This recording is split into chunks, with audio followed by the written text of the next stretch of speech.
Good morning, boys and girls. It's Miss Ann from church. I am so excited because today I get to teach you Sunday school.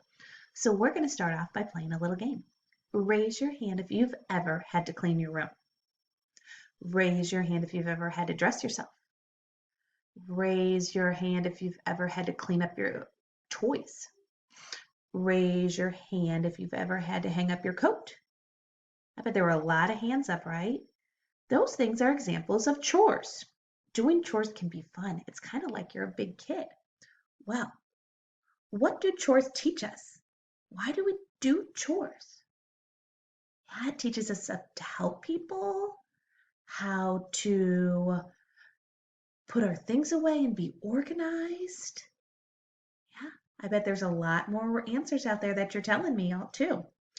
Well, what happens if you don't do your chore? My son John, his chore is to take the dogs out in the morning. And if he doesn't do his chore, what could happen? Yeah, the dogs could have an accident. You're right. Well, I know Miss Letitia was teaching you about King Solomon. King Solomon was a really good king in the beginning. He always listened to God, right? Listening to God is kind of like doing your chores. Well, we're going to learn that King Solomon kind of stopped listening to God. He stopped doing his chores and something happened. So we're going to read a story. I'm going to split my screen so you can see the story and you can still see me. And we are going to see what happened when King Solomon stopped listening to God. For many years, King Solomon was a wise and good king. Then he made a big mistake. He stopped listening to God. Instead of worshiping God, Solomon began to worship idols, statues made of wood and stone. When King Solomon died, his son Rehoboam became king. Rehoboam did not listen to God either. He made the people work hard and pay a lot of money to live in the land. The people became tired and angry. Finally, some of them decided to leave and start a new country.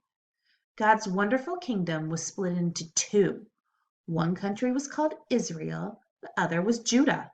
There were a lot of fighting between Israel and Judah. Over the years, both countries had good kings who worshiped God and bad kings who worshiped idols. Many years later, Rehoboam's grandson, Asa, became the king of Judah.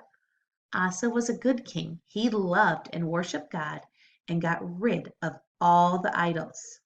King Asa completely changed his kingdom.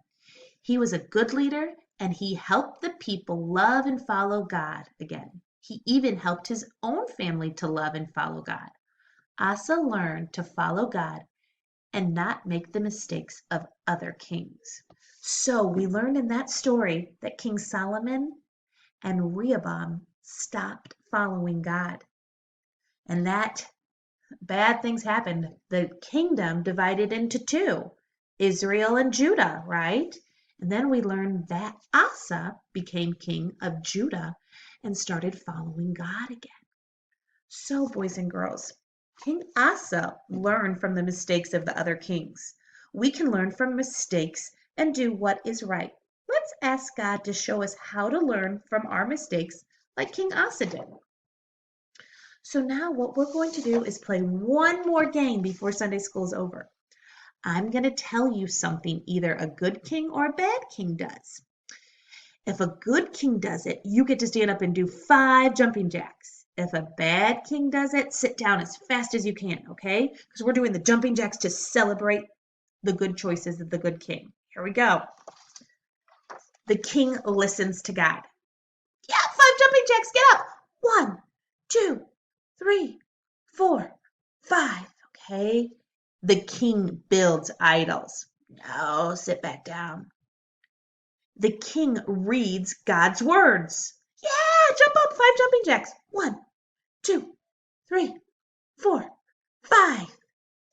The king is mean to his people. Yeah, sit down, we don't like that. The king destroys idols. He gets rid of those idols. Yeah, 5 jumping jacks. 1, 2, 3, 4, 5. Okay, the king learns from mistakes and does what is right. And doing what is right is right. You got it. 5 jumping jacks. 1, 2, 3, 4, 5. Boys and girls, I hope you enjoyed today's Sunday school lesson, and hopefully I will get to see your smiling faces soon. Remember, listening to God and following God is kind of like doing your chores and doing the right things. I hope you have a great week, and I will see you soon. Bye, friends.